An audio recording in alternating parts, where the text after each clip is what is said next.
What if I told you that the peace you're so desperately seeking isn't in a future where all your problems are solved, but it's available to you right now, in this very breath? What if the only thing standing between you and that peace is the single, powerful choice to stop worrying? Stay with me, and we'll make the choice together. Here is a truth that can change your life. You are not suffering from your circumstances. You are suffering from your thoughts about your circumstances. The prison isn't your reality. It's the constant worry, the replaying, the what-ifs. Today, we are going to walk out of that prison, and you will discover that the door was never locked. Imagine you are drowning, but when you look around, you realize you are standing in a shallow, calm stream.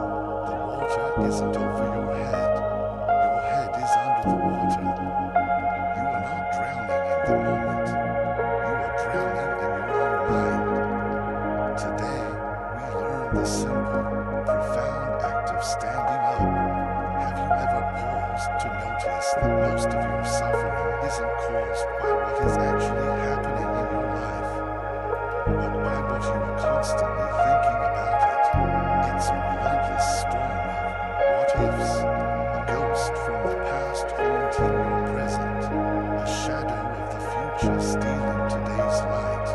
You keep waiting for the perfect day when the skies are clear to finally feel at peace. But that day never seems to arrive. Let me share a truth that Buddhism reveals so beautifully. Peace is not waiting for you in the future. It is waiting for you to stop running and return to the present. The very moment you stop feeding your worries is the moment life stops passing you by. You start to feel the air on your skin again. You start to hear the quiet rhythm of your own heartbeat. You begin to truly live, because real life doesn't begin when everything is perfect. Real life begins the moment you finally let go of the need to control it.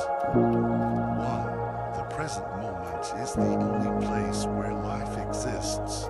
When we worry, our minds become mental time machines, constantly pulling us into a future that hasn't happened yet or dragging us back into the past that is already gone. But the profound truth is, neither of them can be touched. The only thing we ever truly have is the present moment. This very breath, this single, quiet moment in time where life is gently unfolding. Buddhist teachings emphasize that all freedom, peace, and joy are found only here and now. The more we feed our worries with our precious attention, the more we lose contact with this present moment. It's like trying to enjoy a beautiful meal while constantly thinking about what you will eat tomorrow. You completely miss the flavors, the textures, the entire experience. Life works the same way. If you're always lost in what might happen or stuck in what already happened, you are missing the life that is happening right now. Imagine standing by a flowing river. The trees are swaying, the birds are singing, but you are staring down at your phone, rereading old messages and worrying about tomorrow's plans. In that moment, the river still flows. The world continues to breathe around you, but you are not really there. This is what worry does. It disconnects you from the simple peace that already surrounds you. But the good news is, the moment you realize this, you can return, you can come back to the now, not with force, but with gentle awareness, simply by noticing your breath, feeling the weight of your body, or listening to the sounds around you. You reconnect with what is real. You do not need to solve every problem to feel calm. You just need to come home to this moment. Because in this moment, your fears are silent. In this moment, nothing is required of you but to simply be. And in that space, a quiet joy arises, not because everything is perfect, but because you are no longer lost in everything that isn't. 2. Worry is an attempt to control the uncontrollable. At its core, worry is the mind's desperate attempt to feel in control when life feels uncertain. When faced with the unknown, your health, your future, your relationships, the mind panics. It becomes a frantic strategist, trying to map out 1,000 different battlefields for wars that may never come. It believes that if it can just think hard enough, it can build a fortress against uncertainty. But the truth is, most of life is beautifully, wildly beyond our control. No amount of worry can guarantee safety or certainty. And that is the painful irony. While we think worry helps us stay safe, it actually traps us in a cycle of fear, burning up our energy without giving us any real control at all. From a Buddhist perspective, this desperate need to control comes from attachment, our deep, emotional investment in how we think things should go. When life begins to shift in unpredictable ways, as it always does, we resist.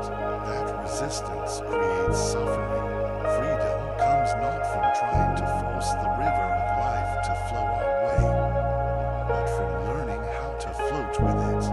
When you accept that you can only influence your own actions, not control the universe, the mental tension of worry begins to dissolve. Imagine you have an important decision to make. Your mind is flooded with what ifs. These thoughts feel productive, but they are solving nothing. Now, imagine instead you take a deep breath, make the wisest choice you can in this moment, and then you let go. You allow life to unfold. That is not weakness. That is profound power. To worry is to fight the waves of the ocean. To let go is to float. Free. Everything you fear is temporary by nature. One of the most liberating truths in Buddhist wisdom is this: nothing lasts forever. Every emotion, every thought, every moment of pain, it all arises, stays for a while, and then eventually fades away.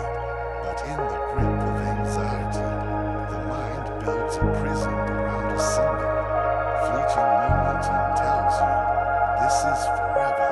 It takes a snapshot of a storm and tries to convince you it's the permanent climate. This is the illusion. Everything you are worried about is already in the process of changing. This concept is called anicca, or impermanence. This is not a tragic truth. It is the most hopeful truth of all. It means that no pain, no fear, no anxiety has the power to stay. It is a cosmic law. They must pass. Think about the things that once kept you up at night, the heartbreak that shattered you, the decision that filled you with doubt. Where are they now? Most have faded, healed, or become distant stories. And just like those, the thing you are worrying about today will also pass. The rain does not last forever. The night always turns into dawn. Worry loses its grip when you begin to see it for what it really is. Not a permanent prison, but a passing visitor. You don't have to fight it. You simply breathe, observe, and wait, knowing that this moment, no matter how intense, is just one page in a much bigger story. For the more you resist worry, the stronger it becomes. Here is a subtle truth that most people never realize. resist, you unintentionally make stronger. The more you try to fight, fix, or suppress your feelings, the more power you give them.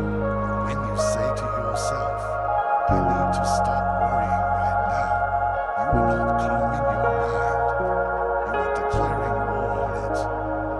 Fighting with your anxiety is like trying to win a wrestling match with a shadow.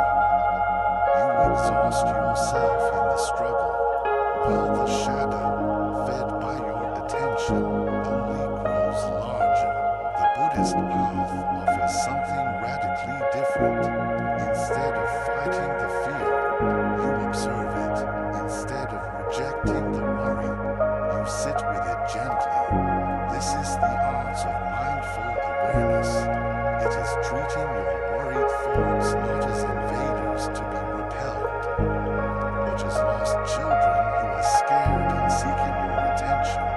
You don't have to believe their frantic stories, but you can offer them your calm, compassionate presence. When you do this, something remarkable happens. The thought loses its intensity. The feeling begins to loosen its grip. Letting go of resistance doesn't mean you let yourself drown in worry. It means you stop feeding it with your fear. You stop turning your fear into an enemy, and so it stops having a reason to fight back. Worry only survives in a mind that is trying to control what it doesn't understand.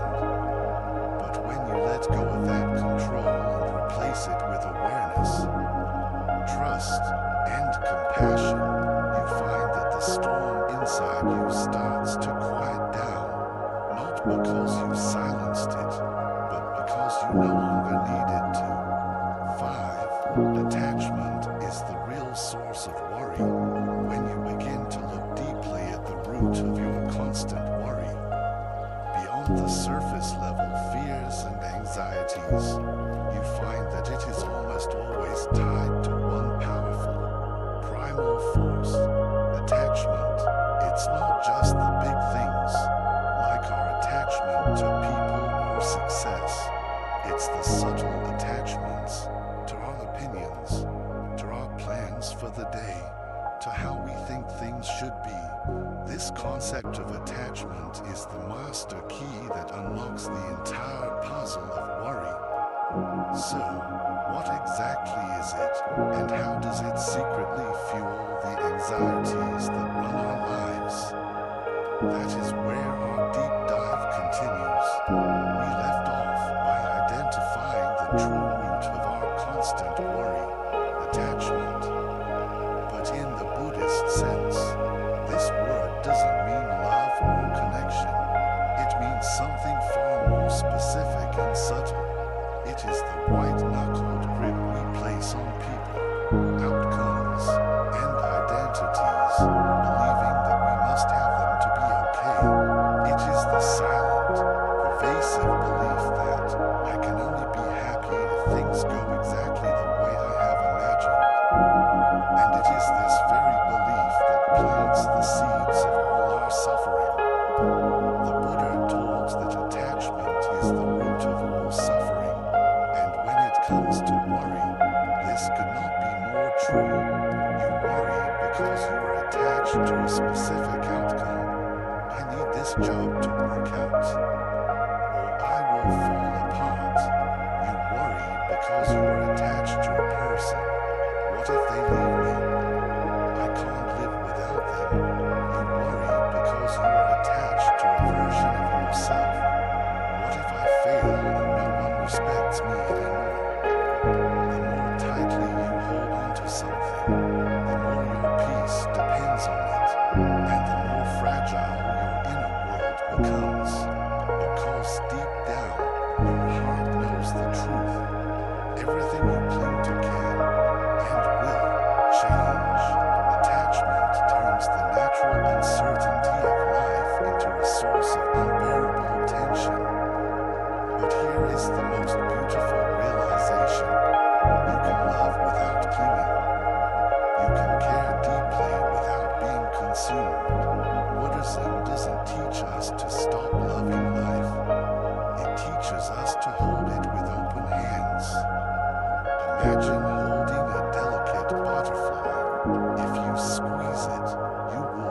crush it, if you let it rest gently on your open palm, you can enjoy its beauty without trying to possess it.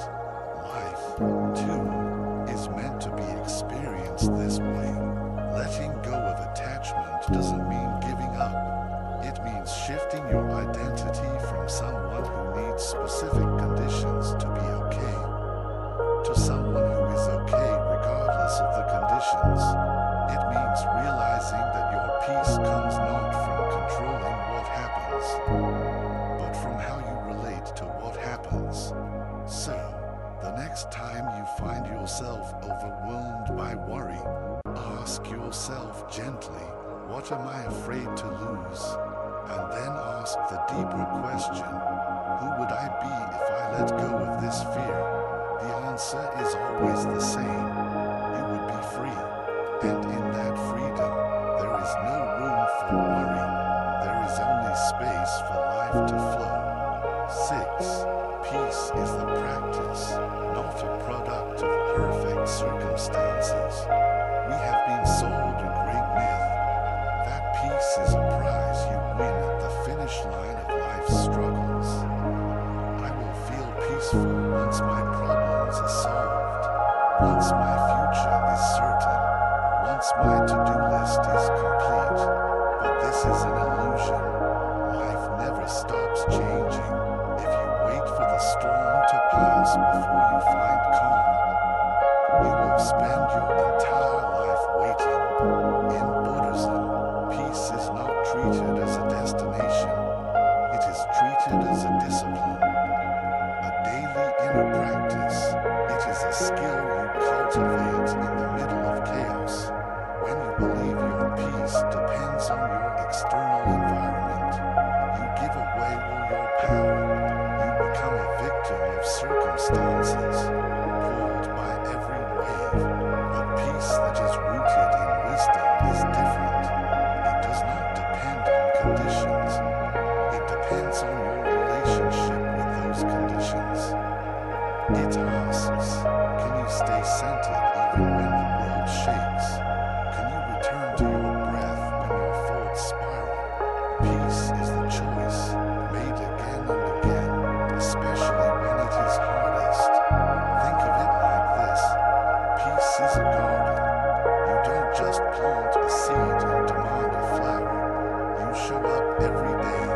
You tend to the soil of your mind with awareness. You water it with moments of presence. You gently pull the weeds of obsessive thought. Peace grows not because the weather is perfect, but because you are consistent. Your mind flourishes not by chance, but through devoted care. And on the days when peace feels far away, the practice is not to force it, but to offer yourself compassion for the struggle. You only need to remember your way back. 7. You are not your worries. You are the one who observes them. Perhaps the most profound realization in this entire journey is this. You are not your thoughts, your fears, or your worries. You are the silent, spacious awareness that sees them. The moment you grasp this, you reclaim your freedom. The mind is like a 24/7 radio station that you did not ask for.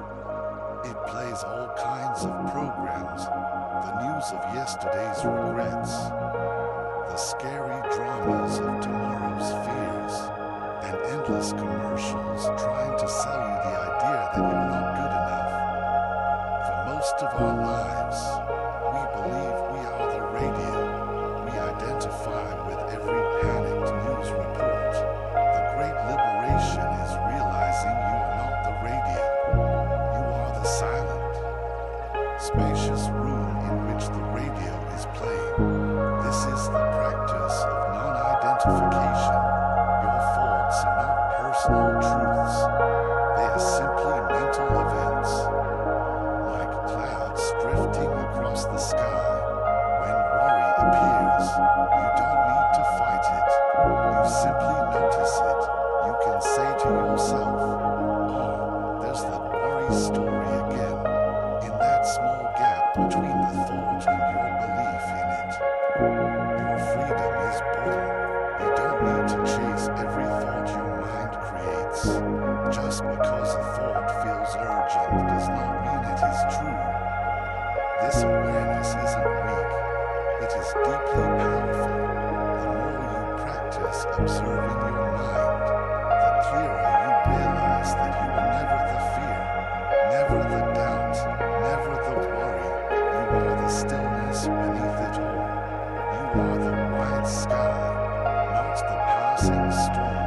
And no matter how long the storm lasts, the sky always remains vast, clear, and untouched.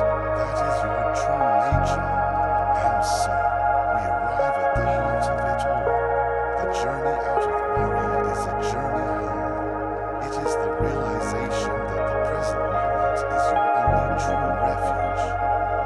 That control is an illusion. That everything passes. That resistance is futile. And that attachment is the hidden source of our pain. It is the profound discovery that peace is not something you find, but something you practice.